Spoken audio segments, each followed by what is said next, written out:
The action occurs during the first Gulf War in 1991. The film is notable for revealing the complexities of the Iraqi people, focusing on decent Iraqis that Saddam Hussein wants to kill. How's your little girl? She's safe for now. Outstanding, excellent. How can we help you? There's mutual respect in this film. And there's also Iraqis who are loyal to Saddam Hussein. It's not a sugar-coated film. It's a very realistic film. It's an outstanding film, in my opinion. Kingdom of Heaven, which focuses on the Crusades, was a tremendous hit overseas, not here in the United States. And when the film was shown in Beirut, particularly at the end, when Salah ad-Din takes over Jerusalem, there's peace between Muslim and Christian. He enters a church and there is an icon on the floor. Salah ad-Din sees the icon, respectfully picks it up and places it back on the altar. When audiences in Beirut saw that, they rose to their feet and applauded. We're talking about Muslims as well as Christians applauding the act of a Muslim who embraces religious tolerance. There is this need of Arab audiences to embrace American films that show them in a respectful, honest, fair manner. And with the release of George Clooney's Syriana, I have hope that Hollywood may be listening. The film has some unflattering yet honest depictions of Arabs, but it also presents an Arab prince as one of the film's few decent human beings. The British-educated prince wants to bring democracy to his country, and his ideals get him and his family murdered. I want to create a parliament. I want to give women the right to vote. I want an independent judiciary. I want to start a petroleum exchange in the Middle East. I'll put all of our energy up for competitive bidding.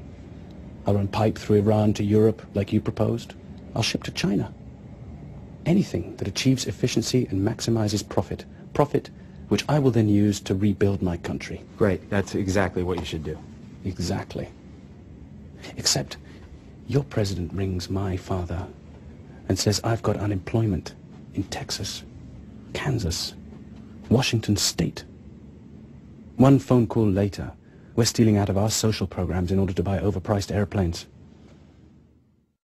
Another example of this kind of humanity and respect is found in Hideous Kinky, a film about an English woman, played by Kate Winslet, and her two daughters in Morocco. Winslet's relationship with her Moroccan lover is beautifully and lovingly displayed. And when she doesn't have the money to return home to England with her daughters, he makes hard sacrifices to make it happen. There's a tender and moving scene at the end. The Moroccan catches up with the train they're on to say goodbye, to wish them well.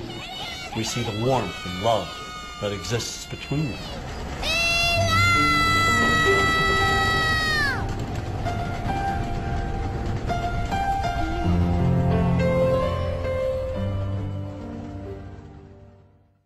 And nowhere is this kind of humanity more visible than in the film Paradise Now, written and directed by Hani Abu Assad.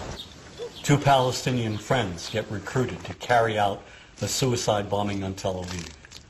At first they accept their mission solemnly, but they're intercepted at the Israeli border and separated from their hand.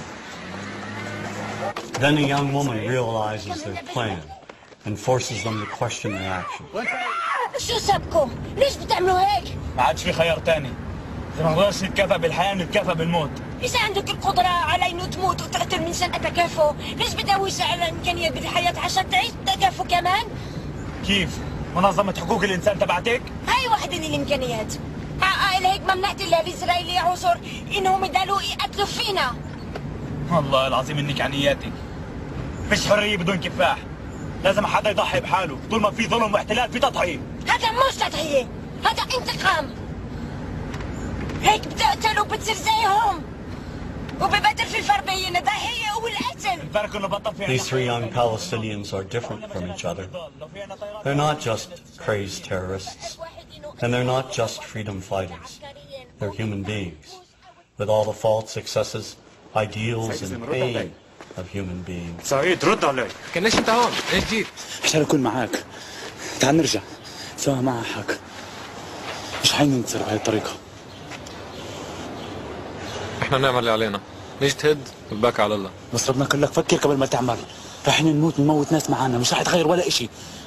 مش موطن رح اغير. تكمة نضال هي رح تغير. انا ما عنديش خيار تاني على التكمية.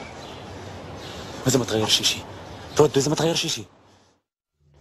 I'm an optimist and I believe in the future, particularly in young filmmakers. The stereotype will change. It will change because young men and women who are entering the profession will see that there has been a grave injustice committed, and they'll make attempts to correct it. It's only a matter of time as to when this will happen, but it will take place. Look, we've unlearned many of our prejudices against blacks, Native Americans, Jews, other groups. Why can't we unlearn our prejudices against Arabs and Muslims? What matters is not to remain silent. I think whenever we see anyone being vilified on a regular basis, we have to speak out, whether we're image makers or not. We have to take a stand and say this is morally and ethically wrong to demonize